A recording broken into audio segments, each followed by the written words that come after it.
자, 그러면 이제 마무리하겠습니다. 20분만 되면 이제 원각경 다 마무리하는 겁니다. 전체적인 내용도 같이 한번 봐드릴게요. 자, 앞에서 금강보살들이 다짐하는 내용이 있어요. 원각경을 수지독성하는 사람들을 늘 옆에서 지키고 보호하겠습니다. 이런 다짐을 이야기를 했는데 그때 대범왕과 범천왕에 보면은 그다음에 28천왕과 천왕들이죠.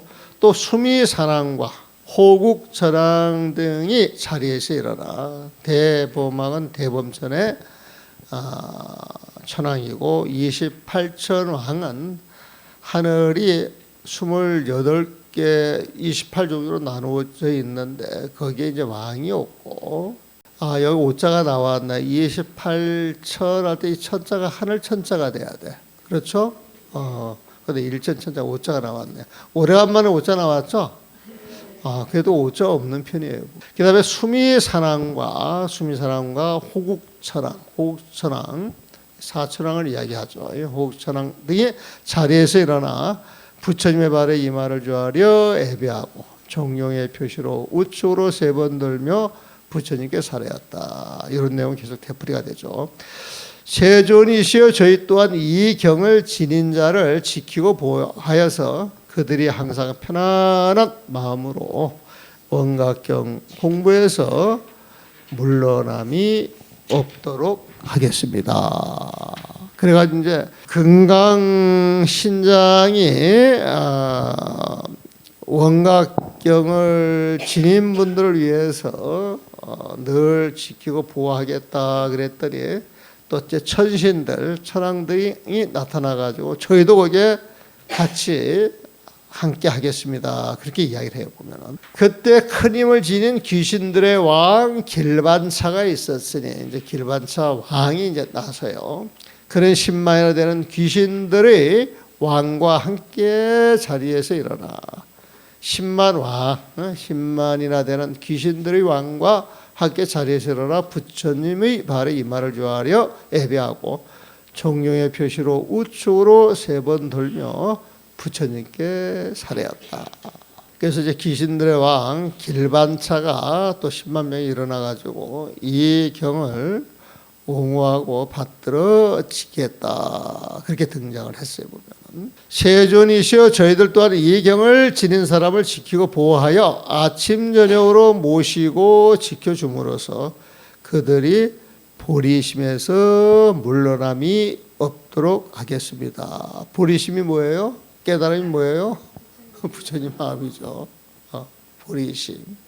이 보리심은 안욕따라 삼약 3번 15절에서 한 말이에요. 그 사람이 머무는 장소에 일유순 내에 그 일유순에 사방 80리 또 40리라고 이야기를 해요, 보면은. 그 일유순 내에 만약 귀신이 있어, 이제 우리말로 쉽게 표현하면 그 사람이 머무는 장소에서 100리 내에 귀신이 있다면 뭐 이런 식으로 더 알아듣기 쉽겠죠. 유순 그러면 잘 모르는 것이 어려워할 수가 있어요. 우린 자꾸 이거 저서 그냥 아는데. 그러니까 일유순 내에 만약 귀신이 있어 그 사람의 경계를 침범한다면 마땅히 저희들은 그 귀신을 때려잡아 티끌 먼지처럼 만들어 버릴 것입니다. 그래서 마무리가 됩니다. 부처님이 이 경을 설에 마치시니 모든 보살과 천령 귀신 8부중의 권속과 모든 천왕과 범왕 등의 일체 대중이 부처님의 설하신 내용을 듣고서 모두 크게 기뻐하며 믿음으로 그 가르침을 받들어 행하였다. 그렇게 이제 끝납니다. 다 끝났고 시간이 조금 남아 있으니까 이제 제목을 가지고 이제 전체적인 걸 이제 수월하게 한번 이야기를 한번 해봅시다. 자, 우리가 원각경을 배웠어요. 원각경을 배웠는데 원각경 원래 제목은 대방광 원각 수다라 요이경이라 그랬어요, 보면은. 그런데 이 경에서 원각경 이야기할 때는 그 원각이 키워드야. 키포인트예요 보면. 그러면 원각이 뭐다? 그냥 부처님 마음이다 하면 끝나는 거예요 보면. 원각할 때 깨달음인데 원이라고 하는 건 뭐 하나 부족함이 없는 깨달음. 그 부처님 마음밖에 없거든요 보면. 그래서 대방광 이것은 원각을 수식해 주는 말이야. 원각의 여러 가지 모습을 드러내는 것이고 이런 가르침이 수다라 경이다라고 하는 의미이고 이 원각경은 수다라 부처님의 많은 가르침에서 이 핵심들은 이치만 추려서 만든 경전이다 이거예요 보면. 이 말은 바꾸어서 원각경을 제대로 알면은 모든 수다라 모든 경전을 제대로 알 수 있고 모든 경전을 제대로 알 수 있다 소리는 84,000 본문을 알아들을 수 있다라고 하는 소리다. 그런데 그 원각이라고 하는 것은 우리가 쉽게 말하면 뭐 부처님 마음이다 보면. 그래서 이 부처님 마음 자리를 바로 일러주는 것이 문수보살이었다. 원각경은 12장으로 논하지는데 우리가 경전을 이야기할 때 소롤에 해당하는 부분, 종종에 해당하는 부분, 유통에 해당하는 부분을 나누어서 소롤에 해당하는 부분을 서분이라고 그러고 종종에 해당하는 부분을 정종분이라고 그러고 결론에 해당하는 부분을 유통분이라고 한다 보면. 그래서 서분은 여샤문 해가지고 부처님이 삼매 속에 들어가서 신동 광명을 드러내는 모습. 대체적으로 이 서분에 해당하는 부분은 부처님이 선종 속에 들어가서 광명이 뻗어 나오는 부분, 이 부분이 부처님이 이제 격을 설하시려고 하는 것이구나 그런 인연을 드러내는 그 장면에 보면. 그래서 그게 이제 서분이고 아니나 다를까 그 자리에 있던 문수보살이 마치 금강경에서 수보리가 부처님한테 질문하듯이 문수보살이 이제 등장을 해가지고 질문을 하는 거예요 보면.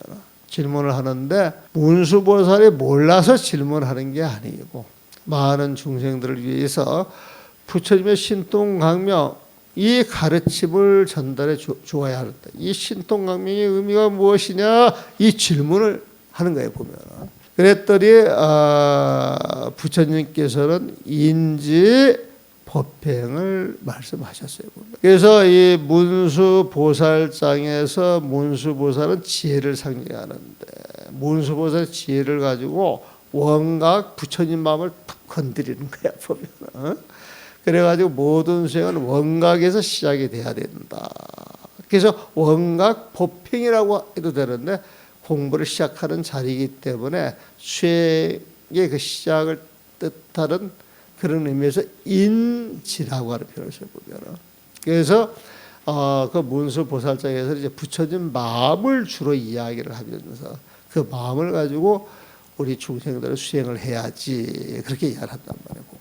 그래 가지고 이제 그게 이야기가 되고 나서 거기에 대한 답변을 마치니까 그다음에 이제 보현보살이 등장을 해가지고 그 무명을 끊으려 그러면은 온전한 보살행을 통해서 그걸 툭 끊어버려야 되는 거예요 보면.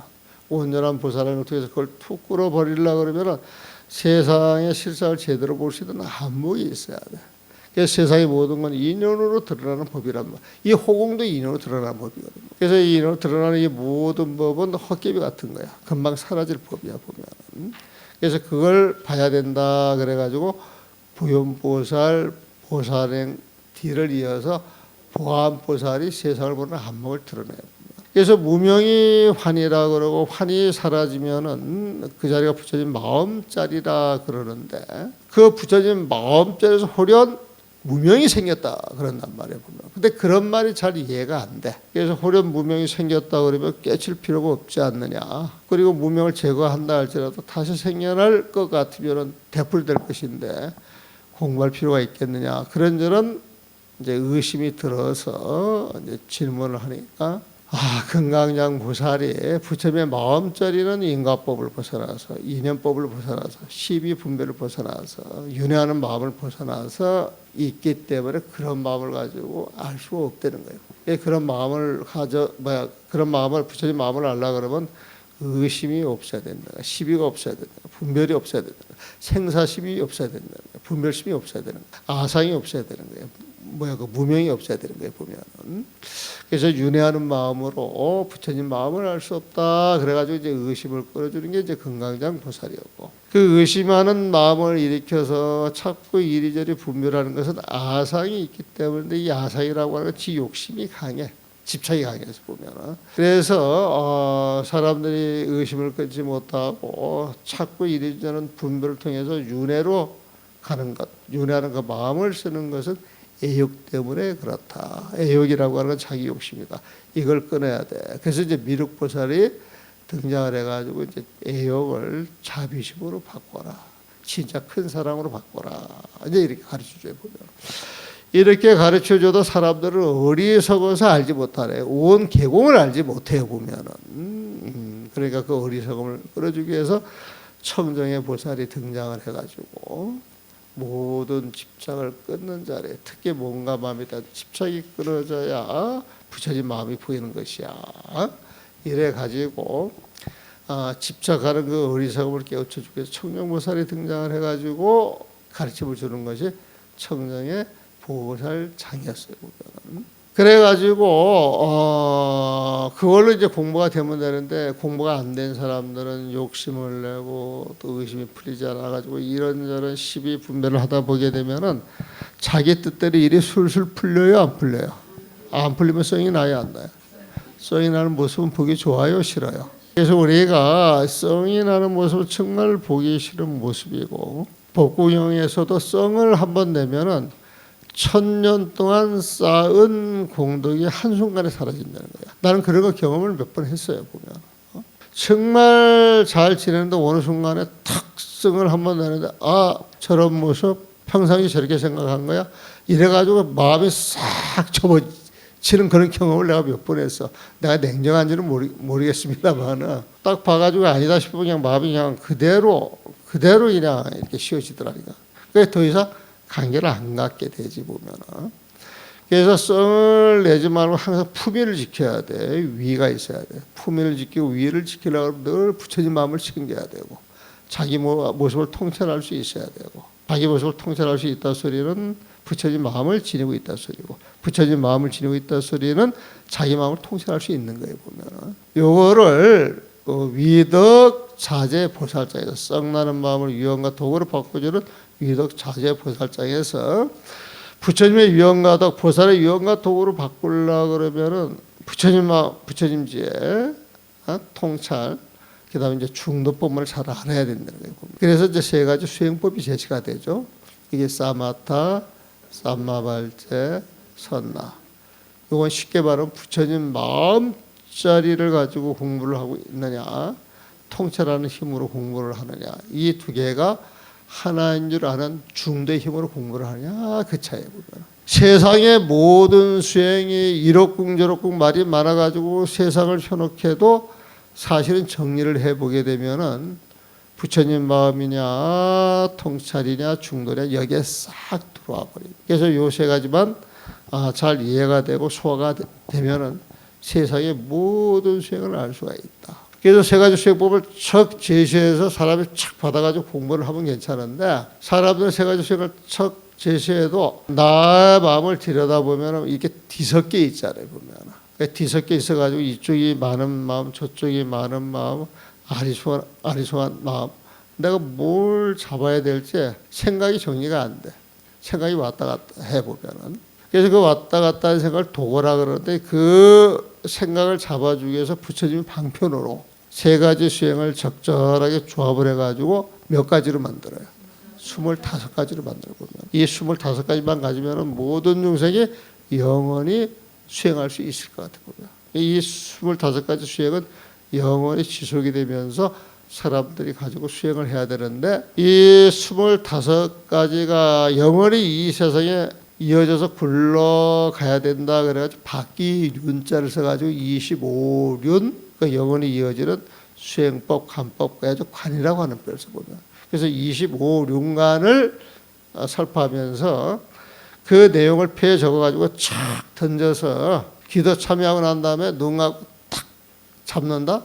그건 자기 인연이야 보면. 기도하고 참여해서 청량한 마음으로 잡았으니까 그게 자기 인연이겠어 아니겠어? 그럼 그대로 따라가야 돼 안 따라가야 돼? 그런데 거기에 의심이 일어나면 따라가자 안 따라가자?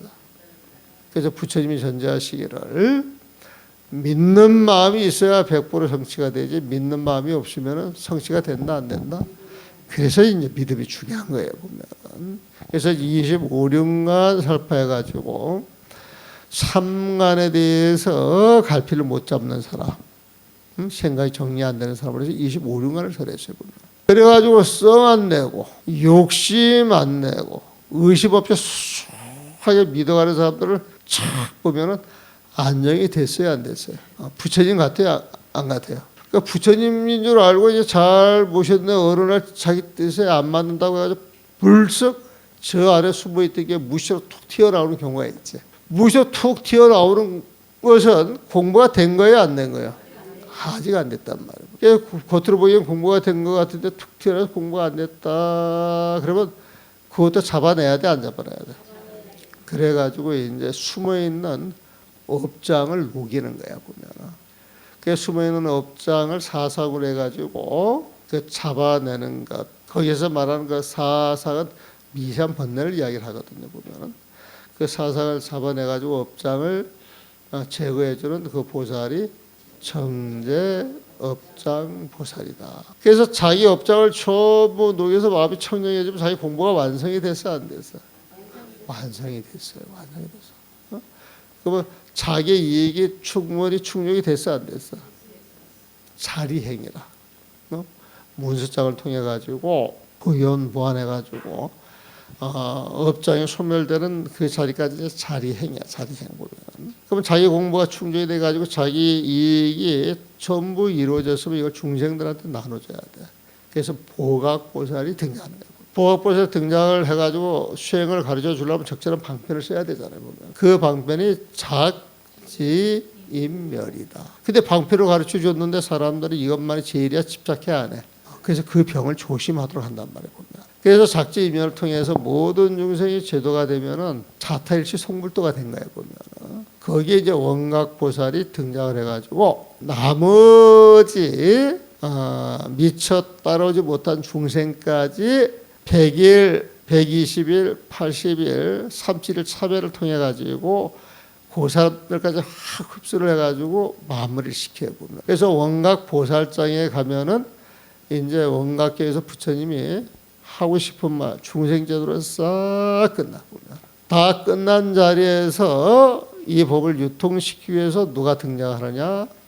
오늘 마무리하는 현선수 보살이 등장하는 거예요 보면. 그래가지고 이제 이야기를 이렇게 쫙 들어보니까 이 원각경 12장의 스토리가 돼야 안 돼요. 그래서 나보고 이 원각경을 쓸 때 이거 하다 보면은 대장은 편집하는 사람이라 보면 소문 안 쓰면은 책을 안 내준대. 안 하겠다. 그래서 고민하다가 그때 이제 선방에 들어가 있었는데 내가 써야 할 거라면 해가지고 이제 아침 새벽 정진 끝나고 나서 앉아가지고 송강사 자체를 그 부처님 세상으로 보고 그 안에서 열심히 살아가는 분들을 전부 보살로 봐가지고 저 문수절은 문수보살이 앉아있고 저기 행자실은 보현행을 하는 그 행자들이 앉아있고 뭐 이제 이런 식으로 이제 배분을 해가지고 서문을 철집에 와가지고 처음 쓴 내가 아니야 명추 해외에도 내가 그 소문을 쓰긴 썼어. 소문을 쓰긴 썼는데 그렇게 이제 소문 하나 둘 쓰다 보니까 이제 써는 소문이 많아서 이제 화응령 소문까지 쓰게 됐네 보면은. 내가 잘하는 일인지 못하는 일인지 모르겠지만은 그냥 나보다 내 수준에 맞는 사람과 경을 보려고 최선을 다했을 뿐 그게 또 잘못돼가지고 지옥에 가면은 지옥에 가는 그 업보도 내가 감당을 하겠다 이렇게 생각을 하고 있습니다. 보면 내가 좀 불쌍해 보이죠. 자, 오늘 여기서 마무리하고